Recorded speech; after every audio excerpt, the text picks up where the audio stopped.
ఓం శాంతి. బాబా యొక్క ప్రేమకు స్మృతికి కనెక్షన్ ఉంది. ఎంత బాబా పట్ల ప్రేమ ఉంటే అంత ఎక్కువగా మనం స్మృతి యాత్రలో ఉండగలుగుతాం. ఎంత స్మృతి చేస్తే అంత ప్రేమ కూడా పెరుగుతుంది. బాబాను ప్రేమతో అధికారంతో జ్ఞాపకం చేసి బాబాను తన వారసుడిగా ఇప్పుడు చేసుకున్నవారు భవిష్యత్తు జన్మ జన్మల యొక్క వారసత్వాన్ని బాబా నుండి పొందగలుగుతారు. అంతిమ వినాశనంలో అయితే అన్నీ కోల్పోయేదే ఉంది. మన కళ్ళ ముందే మన కష్టార్జితం అంతా కూడా నేల కొరుగుతుంది, మట్టిలో కలిసిపోతుంది, నిప్పంటుకుంటుంది. కానీ ఎవరైతే తెలివైన పిల్లలు ఉంటారో వారు వినాశనానికి ముందే దాన్ని ట్రాన్స్ఫర్ చేసుకుంటారు, సఫలం చేసుకుంటారు. జన్మ జన్మల యొక్క వారసత్వాన్ని బాబా నుండి తీసుకుంటారు. ఈరోజు బాబా పిల్లలకు స్మృతి యొక్క ఆధారం ఏమిటో వినిపించారు. బుద్ధి ఎందుకు బాబా పైన ఏకాగ్రం అవ్వట్లేదో కూడా చెప్పారు. ఇది 15 మే మురళి. मीठे बच्चे, याद का आधार है प्यार. प्यार में कमी है तो याद एक रस नहीं रह सकती. మధురమైన పిల్లలు, స్మృతికి ఆధారము ప్రేమ. ప్రేమలో కొరత ఉన్నట్లయితే స్మృతి ఏకరసంగా ఉండదు. और याद एक रस नहीं है तो प्यार नहीं मिल सकता. మరి స్మృతి ఏకరసంగా లేనప్పుడు ప్రేమ లభించదు. స్మృతికి ఆధారం ప్రేమ. ప్రేమలో కొరత ఉంటే ఏకరసంగా ఉండలేరు. ఏకరసంగా ఉండకపోతే బాబా యొక్క ప్రేమ లభించదు. ఎంత కనెక్షన్ ఉంది. ప్రశ్న, ఆత్మ की सबसे प्यारी चीज कौन सी है? उसकी निशानी क्या है? ఆత్మకు అన్నింటికంటే ప్రియమైన వస్తువు ఏది? దానికి గుర్తులేమిటి? ఇదే ఆత్మకు అన్నింటికంటే ప్రియమైన వస్తువు అని ఎలా చెప్తారు? జవాబు, यह शरीर आत्मा के लिए सबसे प्यारी चीज है. ఈ శరీరమే ఆత్మ కోసం అన్నింటికంటే ప్రియమైన వస్తువు. శరీరంతో ఎంత ప్రేమ ఏర్పడుతుందంటే ఆత్మ శరీరాన్ని విడిచిపెట్టాలని అనుకోదు. రక్షించుకునేందుకు అనేక ప్రయత్నాలు చేస్తుంది, ఏర్పాట్లు చేసుకుంటుంది. బాబా అంటారు, పిల్లలు, ఇదైతే తమో ప్రధాన చిచ్చి శరీరం. మీరిప్పుడు కొత్త శరీరాన్ని తీసుకోవాలి. కాబట్టి ఈ పాత శరీరంతో మమత్వాన్ని తొలగించుకోండి. ఈ శరీరం యొక్క భానము ఉండకూడదు. ఇదే ఉన్నతమైన గమ్యం. శరీరం అంటే ఆత్మకి చాలా ప్రేమ, జీవితాంతం కలిసి ఉంటుంది కదా. అందుకని దీనిపైన ప్రేమను మోహాన్ని పెంచుకుంటుంది. దీన్ని వదులుకోవాలని అనుకోదు. శరీరం ఎంత ఇబ్బంది పెడుతూ ఉన్నా కూడా రక్షించుకునేందుకు ప్రయత్నాలు చేస్తూ ఉంటారు. అందుకే బాబా అన్నారు, పిల్లలు, ఇది తమో ప్రధానమైన చీచీ శరీరము. మీరైతే కొత్త పవిత్రమైన శరీరం తీసుకోబోతున్నారు. అందుకే ఈ మమత్వం తొలగించుకోండి. ఈ శరీరంతో ఎలాంటి మోహ మమకారం ఉండకూడదు. ఇదే చాలా ఉన్నతమైనటువంటి గమ్యం. ఎలాంటి అటాచ్మెంట్ లేకుండా శరీరంలో ఉంటూ కర్మలు చెయ్యాలి, కానీ డిటాచ్డ్గా ఉండాలి. అలా అని శరీరం వదిలేసి ఎక్కడికో వెళ్ళిపోవట్లేదు. శరీరంలోనే ఉండాలి, కర్మలు చెయ్యాలి. ఈ శరీరాన్ని నిమిత్త మాత్రంగా ఉంటూ ఇది బాబా యొక్క ఇన్స్ట్రుమెంట్, బాబా ఇచ్చినటువంటి తాకట్టుగా ఇచ్చినటువంటి వస్తువు అని భావిస్తూ దీన్ని చక్కగా ఉంచాలి, హెల్దీగా ఉంచాలి, ఉపయోగించాలి. కానీ ఏ రకమైన అటాచ్మెంట్ ఉండకూడదు. ఇదే ఛాలెంజ్. చాలా ఉన్నతమైనటువంటి గమ్యం ఇది. ఓం శాంతి. ఆత్మిక తండ్రి ఆత్మిక పిల్లలకు అర్థం చేయిస్తున్నారు. ఇదైతే పిల్లలకు తెలుసు.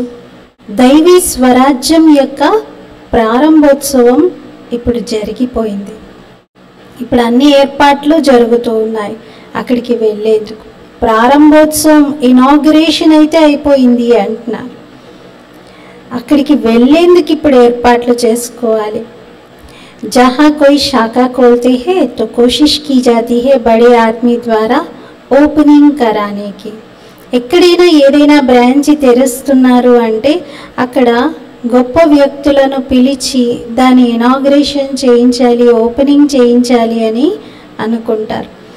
గొప్ప వ్యక్తిని చూడగానే వారి క్రింద పనిచేసే ఆఫీసర్లు కానీ మిగతా సభ్యులందరూ కూడా వదిలేస్తారు. ఉదాహరణకి గవర్నర్ వచ్చారనుకోండి, పెద్ద పెద్ద మినిస్టర్లు సైతం వచ్చేస్తారు, కలెక్టర్ కూడా వచ్చేస్తారు. మీరు నార్మల్గా కలెక్టర్ని పిలిచారనుకోండి, ఆయన రారు. కానీ ఒక గవర్నర్ని మీరు పిలిస్తే కలెక్టర్ ఆటోమేటిక్గా వచ్చేస్తారు. అందుకే ప్రయత్నించాలి పెద్దలోకెల్లా పెద్ద వ్యక్తిని ఆహ్వానించేందుకు. ఏదో ఒక సాకుతో లోపలికి వస్తే మనం అప్పుడు వారికి మార్గాన్ని చూపించగలుగుతాం. లేకపోతే వాళ్ళకి డైరెక్ట్గా బాబా పరిచయం ఇవ్వడానికి కుదరదు కదా. ఏదో ఒక వంకతో వారిని మీరు ఇన్వైట్ చేయండి, బాబా పరిచయం ఇచ్చే మార్గం కనిపెట్టండి. అంటే ఏదో ఒక రకంగా వాళ్ళకి మెసేజ్ అందాలి. అనంతమైన తండ్రి నుండి అనంతమైన వారసత్వం ఎలా లభిస్తుందో తెలియచేయాలి. ఇలా మనుష్యులు ఇంకెవ్వరు కూడా చెప్పలేరు. బ్రాహ్మణులైనటువంటి మీరు తప్ప ఇలాంటి మెసేజ్ ఎవరు ఇవ్వలేరు. మరి డైరెక్ట్గా భగవంతుడు వచ్చేసారు అని కూడా చెప్పకూడదు. ఇలా ఎంతోమంది చెప్తూ ఉంటారు భగవంతుడు వచ్చేసారు అని, కానీ కాదు. మీరు స్వయాన్ని భగవంతుడిగా పిలుచుకునేటువంటి వారైతే కాదు కదా. ఇక్కడేమి మనం భగవంతుడు ఈ బ్రహ్మ అని చెప్పట్లేదు, మనమేం అటువంటి ప్రచారం చేయట్లేదు. బాబా స్వయంగానే నేనైతే భగవంతుడిని కాను అని అంటారు. భగవంతుడు శివ బాబా.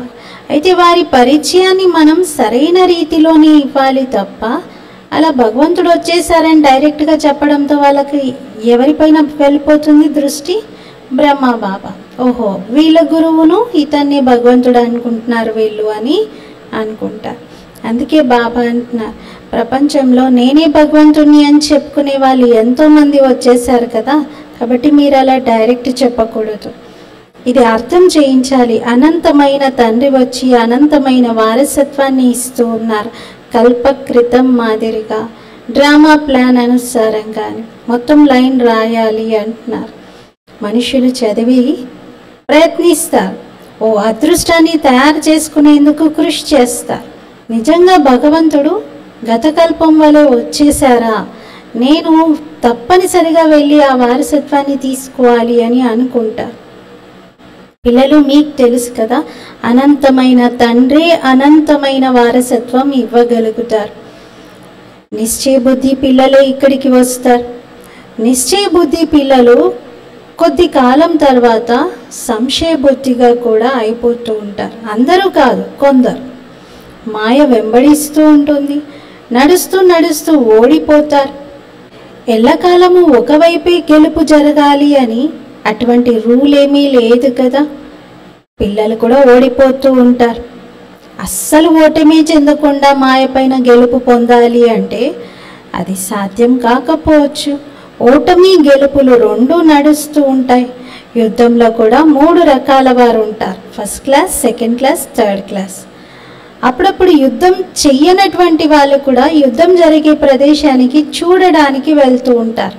అలౌ చేస్తారు వారిని, ఎందుకంటే అలా చూస్తూ చూస్తూ వాళ్ళకి కూడా ప్రేరణ కలిగి సైన్యంలో చేరతారేమో అని ఒక ఆశ.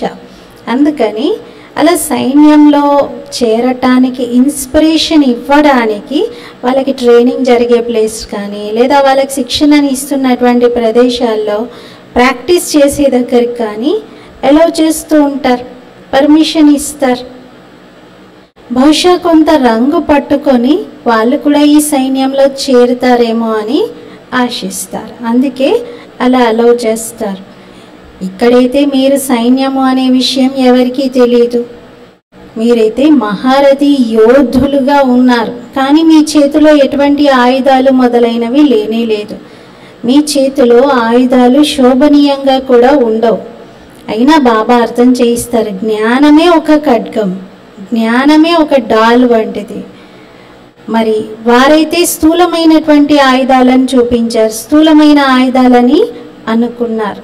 పిల్లలైన మీకు బాబా జ్ఞానం యొక్క అస్త్రశస్త్రాలను ఇస్తున్నారు.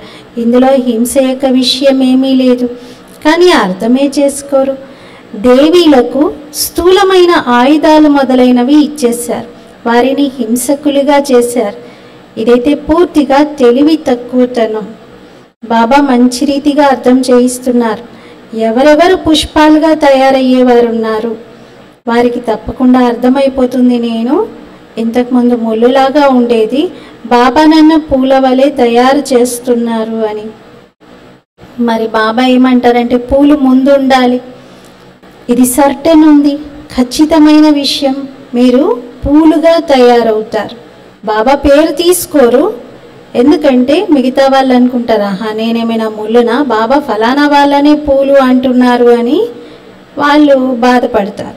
బాబా అందుకే పిల్లల్ని సభలోనే అడుగుతారు, నరుడి నుండి నారాయణుడిగా ఎవరవుతారు అంటే అందరూ చెయ్యి ఎత్తుతారు. తనకి తెలుసు లోపల నేను అంత సేవ చేయట్లేదు, నేనెక్కడ నారాయణ అవుతానని. అయినా కూడా బాబా అడిగినప్పుడు మాత్రం సంతోషంతో అందరూ నారాయణుని అవుతానని చెయ్యెత్తుతారు. కోరిక వ్యక్తపరచడం ఈజీనే కదా, కానీ ఆ కోరికను సాకారంగా ప్రాక్టికల్గా తీసుకురావడంలోనే శ్రమ ఉంది. బాబాతో ప్రేమ ఉంది అంటే స్మృతిలో కూడా ఉంటారు, బాబాని జ్ఞాపకం కూడా చేస్తారు. కానీ ఎవరు ఏకరసంగా జ్ఞాపకం చేయటం లేదు. ఏకరసంగా జ్ఞాపకం చేయటం లేదు కాబట్టి ప్రేమ ఉండట్లేదు. ప్రియమైన వస్తువునైతే బాగా జ్ఞాపకం చేస్తూ ఉంటారు కదా. చిన్నపిల్లలు ఎంత ప్రియంగా ఉంటారు, తల్లి తండ్రి ఒడిలోకి వెళ్ళి కూర్చుంటారు. తల్లి తండ్రి కూడా ఎప్పుడు వారిని ఒడిలోనే పెట్టుకుంటారు, ఎత్తుకునే ఉంటారు. చిన్నపిల్లలు ప్రియంగా ఉంటారు కాబట్టి తల్లి తండ్రి ఎప్పుడు వారిని ఒళ్ళోనే ఉంచుకుంటారు. చిన్నపిల్లలు పూల వంటి వారు కదా.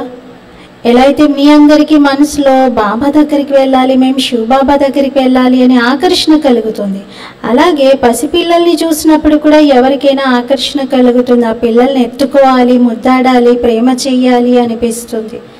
ఇక్కడ అనంతమైనటువంటి తండ్రి అయితే చాలా ప్రియమైనటువంటి వారు. వారు అందరి మనో కోరికలను పూర్తి చేస్తూ ఉన్నారు. మనుషులకు కావాల్సిందేంటి? ఒకటేమో అందరూ ఆరోగ్యం బాగుండాలి అనుకుంటారు, ఎటువంటి జబ్బు రాకూడదు అని. మరి అన్నింటికంటే మంచిది ఆరోగ్యం కదా. మరి ఆరోగ్యం బాగుండి ధనం లేదనుకోండి, ఆ ఆరోగ్యం కూడా ఎందుకు పనికొస్తుంది? డబ్బు కూడా ఉండాలి కదా. ఐశ్వర్యం కూడా తోడైనప్పుడే ఆరోగ్యానికి ఆనందం ఉంటుంది. అందుకే ధనం కూడా కావాలి, ధనంతో సుఖం లభిస్తుంది. బాబా అంటారు మీకు హెల్త్ వెల్త్ రెండు లభించాలి, ఇవి తప్పనిసరిగా లభించాల్సినవి. ఇదేమి కొత్త విషయం కాదు, ఇది చాలా పురాతనమైన విషయం బాబా చెప్తున్నారు. ఎప్పుడెప్పుడైతే మీరు కలుస్తారో అప్పుడు ఇలాగే బాబా వినిపిస్తారు.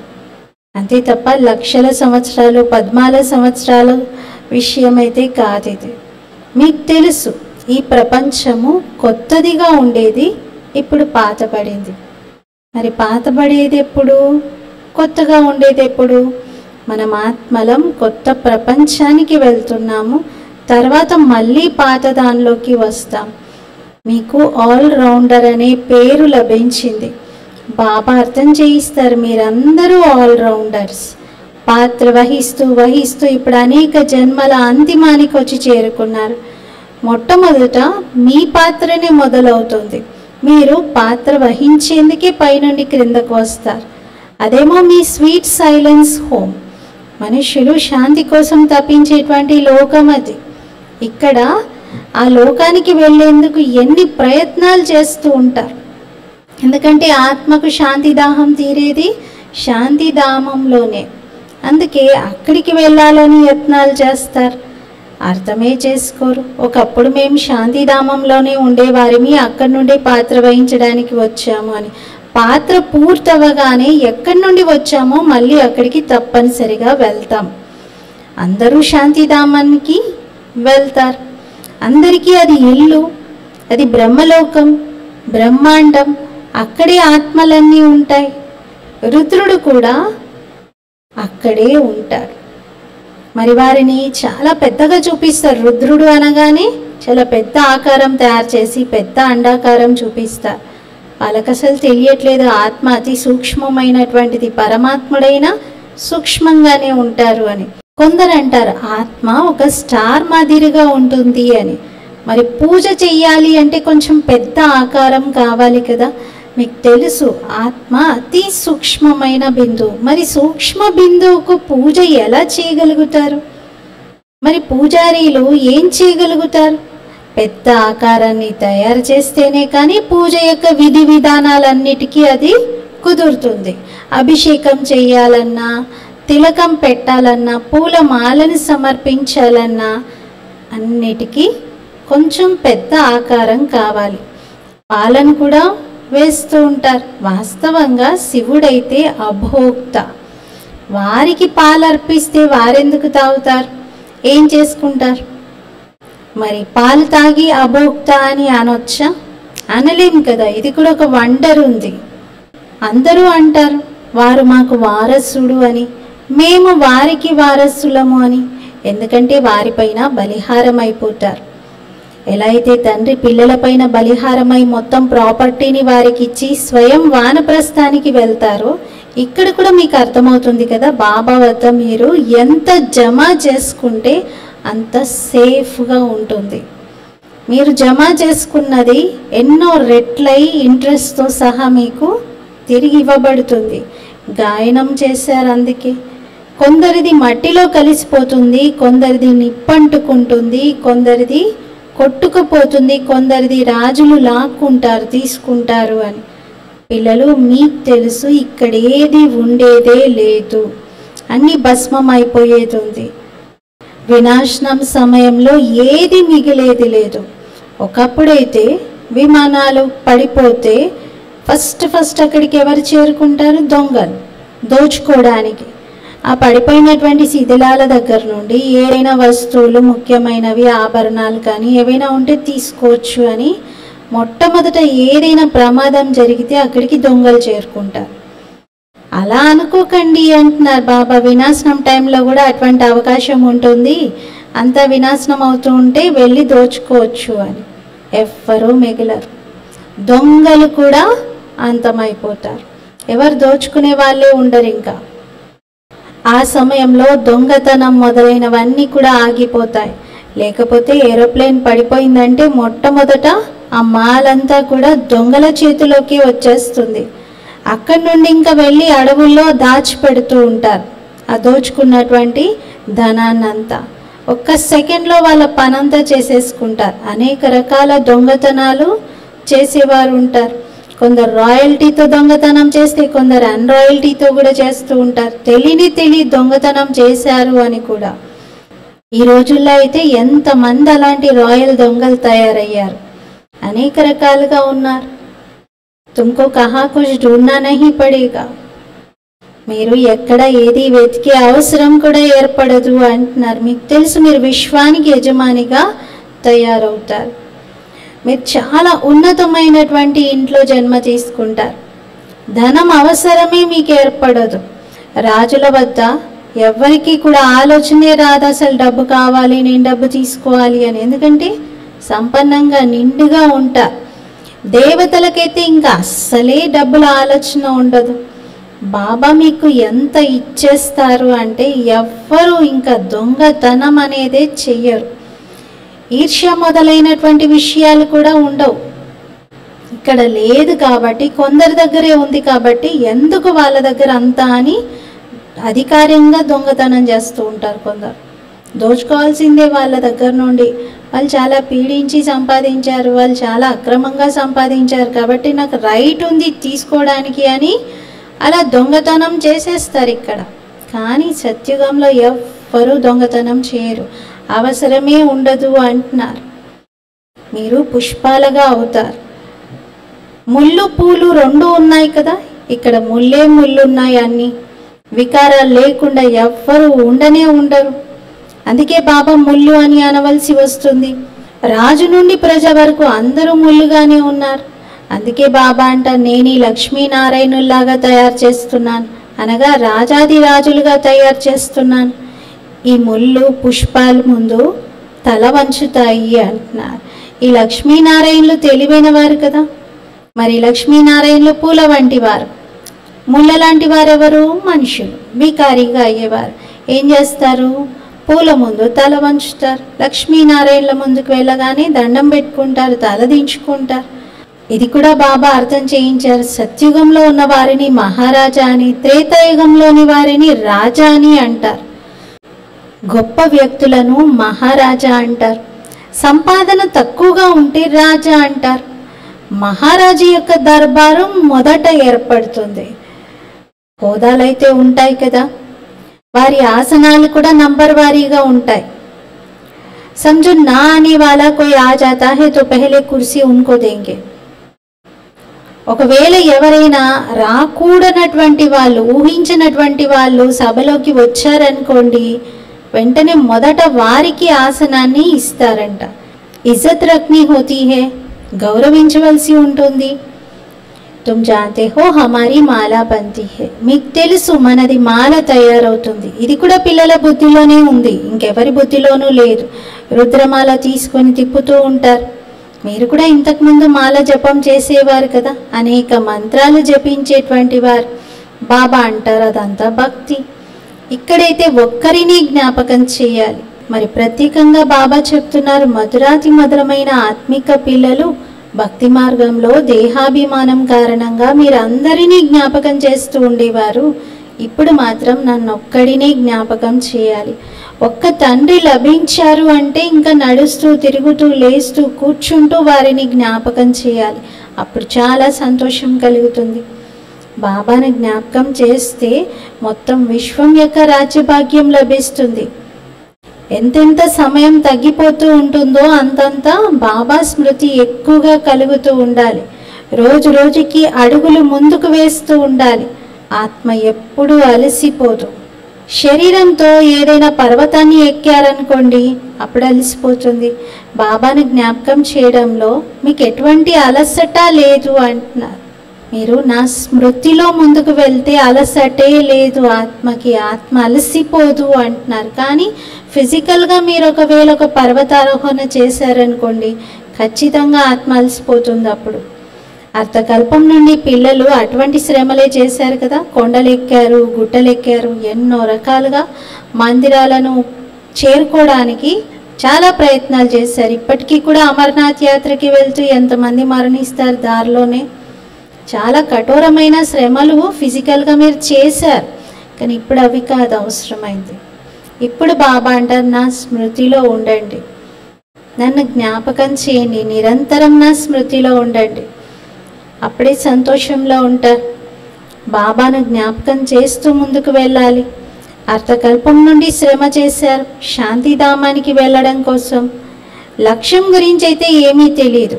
పిల్లలకైతే ఇప్పుడు పరిచయం లభించింది. భక్తి మార్గంలో మీరు ఎవరి కోసం అయితే ఇంతగా చేస్తూ వచ్చారో వారే స్వయంగా ఇప్పుడు నన్ను జ్ఞాపకం చేయండి అని చెప్తున్నారు. మీరు ఆలోచించండి, బాబా చెప్పేది రైటా కాదా? వారైతే ఏమంటారు, నీళ్లతో పావనమైపోతాము అని.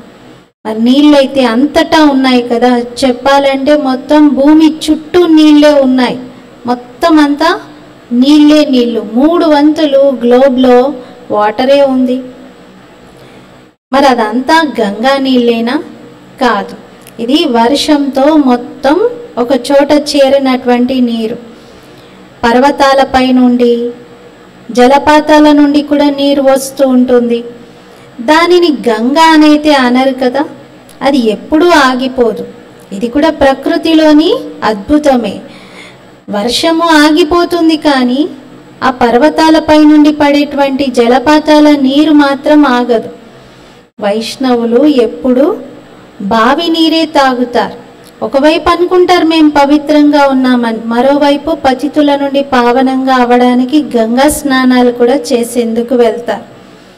మరి అంత శ్రద్ధ తీసుకొని మేము పక్కా వైష్ణవులము అని చెప్తూ మళ్ళీ వెళ్ళి గంగలో స్నానం చేస్తున్నారంటే మనసులో వాళ్ళకు కూడా నేను పతితంగా అవుతున్నానని అనిపిస్తున్నట్లే కదా. దీన్నే అజ్ఞానం అంటారు. వర్షం నీళ్ళైతే చాలా బాగుంటాయి. ఇది కూడా డ్రామాలో అద్భుతమనే చెప్పాలి. ఖుదాయి నేచురల్ కుదరత్, ఈశ్వరీయ సహజమైన అద్భుతం. బీజం ఎంత చిన్నగా ఉంటుంది కానీ వృక్షం ఎంత పెద్దది వస్తుంది దాని నుండి. ఇది కూడా తెలుసు కదా, భూమి బంజరు భూమిగా మారిపోయిందంటే దానిలో శక్తి ఉండదు. అసలు రుచి, దాని లోపల కావలసినటువంటి స్వాద్ అంటారు బాబా. స్వాద్ అంటే ఆ రసమే, టేస్టే రాదు అంటున్నారు. పిల్లలైన మీకు బాబా అన్ని అనుభవాలు చేయిస్తూ ఉన్నారు. స్వర్గం ఎలా ఉంటుందో చెప్పారు. ఇప్పుడైతే లేదు, డ్రామాలో ఇది కూడా ఇమిడి ఉంది. పిల్లలకి సాక్షాత్కారం జరుగుతుంది. అక్కడి ఫలాలు ఎంత మధురంగా ఉంటాయి. మీరు ట్రాన్స్లో వెళ్ళి అన్నీ వింటారు, అన్నీ చూస్తారు కూడా. ఇప్పుడు కూడా బాబా సాక్షాత్కారం చేయిస్తూ ఉంటారు. పిల్లలు అక్కడికి వెళ్ళి కళ్ళతో అన్నీ చూసి వస్తారు. కొన్ని పదార్థాలను తింటారు కూడా, తిని వచ్చి చెప్తారు. ఏదైతే సాక్షాత్కారం మీరు చేసుకుంటారో అదంతా కొద్ది రోజుల్లో మీరు కళ్ళతోనే చూస్తారు. కానీ పురుషార్థం పైనే ఆధారపడి ఉంది అదంతా. ఒకవేళ పురుషార్థం చేయలేదంటే మీరు ఏం పదవిని పొందుతారు? మీ పురుషార్థం నడుస్తూ ఉండాలి కదా. మీరు ఇలా తయారవుతారు. ఇప్పుడు ఈ వినాశనం తర్వాత లక్ష్మీనారాయణల రాజ్యం ఉంటుంది. ఇది కూడా తెలిసిపోయింది. పావనంగా తయారవ్వడంలోనే సమయం పడుతుంది. ఇక్కడైతే ఎవరు గెలుస్తారా, ఎవరి రాజ్యం వస్తుందా అనేది తెలియదు. నెక్స్ట్ ఎవరి రాజ్యం వస్తుందా అని గెస్ చేస్తూ ఉంటారు. కానీ మనకైతే బాబా చెప్పేశారు, భవిష్యత్తులో రాబోయేది ఖచ్చితంగా లక్ష్మీనారాయణల రాజ్యమేనని. మరి మీకైతే తెలిసిపోయింది. పావనంగా అవ్వడానికి టైం పడుతుంది తప్ప వాళ్ళ రాజ్యమే వస్తుంది. స్మృతి యాత్ర ముఖ్యమైనది. చూస్తే సోదర భావంతో కూడా అస్సలు స్థితి తయారు కావట్లేదు. ఎందుకంటే అందులో కూడా చెడు దృష్టి ప్రవేశిస్తుంది. అందుకే బాబా పిల్లలను పరస్పరం బాయిగా భావించండి అని చెప్తున్నారు. బెహన్ బాయిగా భావించడంలో కూడా దృష్టి చెడిపోతూ ఉంది, మోసపోతూ ఉన్నారు. పరస్పరంలో సోదరులుగా చూసుకోవడంతో ఇంకా శరీరం వైపు దృష్టి వెళ్ళదు. మనమందరం ఆత్మలం, శరీరం కాదు. ఏదైతే ఇక్కడ కనిపిస్తూ ఉందో అదంతా వినాశనం అయ్యేది ఉంది. శరీరం విడిచిపెట్టి మళ్ళీ అశరీరిగా ఇంటికి వెళ్ళాలి. ఇక్కడికి వచ్చిందే మనం నేర్చుకోవటానికి. ఈ శరీరం ఎలా విడిచిపెట్టాలా, అంతిమంలో ఒక్కరి స్మృతిలోనే ఎలా వెళ్ళాలా అనేది శిక్షణ తీసుకుంటున్నాం. గమ్యం ఉంది కదా. శరీరం అయితే ఆత్మకు చాలా ప్రియమైన వస్తువు. శరీరం విడిచిపెట్టకూడదు అని ఆత్మ ఎన్ని ప్రయత్నాలు, ఏర్పాట్లు చేసుకుంటూ ఉంటుంది. ఎక్కడ శరీరం విడిచిపెడతానేమోనని ఆత్మకు ఒక భయం కూడా ఉంటుంది. ఆత్మకు శరీరం అంటే చాలా ప్రేమ. బాబా అంటారు, ఇదైతే పాత శరీరం, మీరు తమో ప్రధానంగా ఉన్నారు. మీ ఆత్మ చీచీగా మారింది, శరీరం కూడా చీచీగా. అందుకే శరీరానికి చాలా రోగాలు, దుఃఖం కలుగుతుంది. బాబా అంటారు, ఇప్పుడు శరీరంతో ప్రేమ పెట్టుకోవద్దు, ఇది పాత శరీరం. ఇప్పుడు మీకు నేను కొత్త శరీరాన్ని ఇస్తూ ఉన్నాను. మళ్ళీ కొత్తది ఖరీదు చేసుకోవాలి. ఏదైనా దుకాణం ఉందా శరీరాలను ఖరీదు చేసుకోవడానికి? శరీరాలు అమ్ముతారా ఎక్కడైనా? లేదు. బాబా అంటున్నారు, మీకు కొత్త శరీర నిర్మాణం జరుగుతుంది న్యాచురల్గా. నన్ను జ్ఞాపకం చేయండి, పావనంగా అయిపోతారు. మరి శరీరం కూడా మీకు పావనమైన తత్వాలదే లభిస్తుంది. సత్యయుగంలో 5 తత్వాలు కూడా అక్కడ పావనంగా అవుతాయి. బాబా అన్ని విషయాలను అర్థం చేయిస్తూ మళ్ళీ చెప్తున్నారు, మన్ మనా భవ అని. अच्छा, मीठे मीठे सिकिलते बच्चों प्रति माता पिता बाप दादा का याद प्यार और गुड मॉर्निंग। रूहानी बाप की रूहानी बच्चों को नमस्ते। हम रूहानी बच्चों की रूहानी बाप दादा को याद प्यार गुड मॉर्निंग और नमस्ते। मेरा बाबा मीठा बाबा प्यारा बाबा शुक्रिया बाबा। ధారణ కోసం ముఖ్య సారము.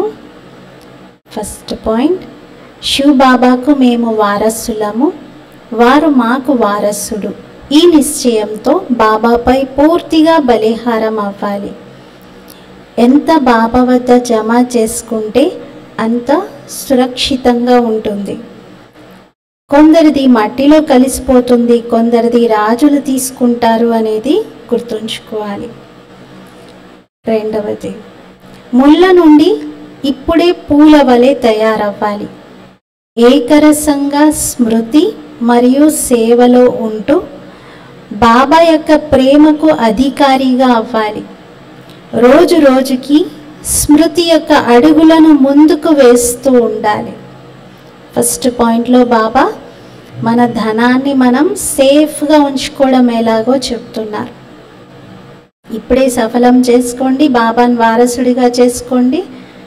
రిటర్న్లో బాబా నుండి వారసత్వాన్ని భవిష్యత్తులో తీసుకోండి. రెండో పాయింట్లో బాబా ఏకరసంగా స్మృతిలో ఉండండి, సేవ చేయండి. దీంతో బాబా ప్రేమకు మీరు అధికారి అవుతారు అని చెప్తున్నారు. वरदानम, अपने पुरुषार्थ की विधि में स्वयं की प्रगति का अनुभव करने वाले सफलता के सितारे भव. తన పురుషార్థపు విధిలో స్వయం యొక్క ప్రగతిని అనుభవం చేసేటువంటి సఫలత సితారా భవ. వివరణ: ఏ పిల్లలైతే తన పురుషార్థం యొక్క విధిలో స్వయం యొక్క ప్రగతిని సఫలతను అనుభవం చేస్తారో వారే సఫలత సితారలు.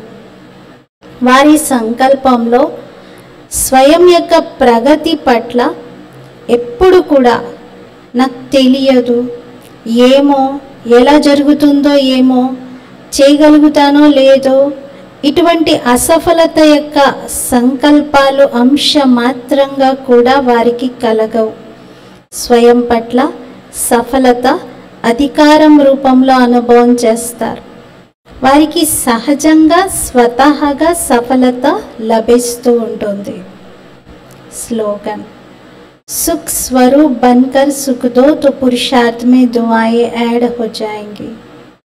సుఖ స్వరూపులై సుఖం ఇవ్వండి, అప్పుడు పురుషార్థంలో ఆశీర్వాదాలు యాడ్ అవుతాయి. సుఖ స్వరూపమై సుఖం ఇవ్వండి, అప్పుడు పురుషార్థంలో ఆశీర్వాదాలు యాడ్ అవుతాయి. చూడండి, ఎడిషన్ మార్క్స్ కూడా ఎలా వస్తాయో బాబా చెప్తున్నారు.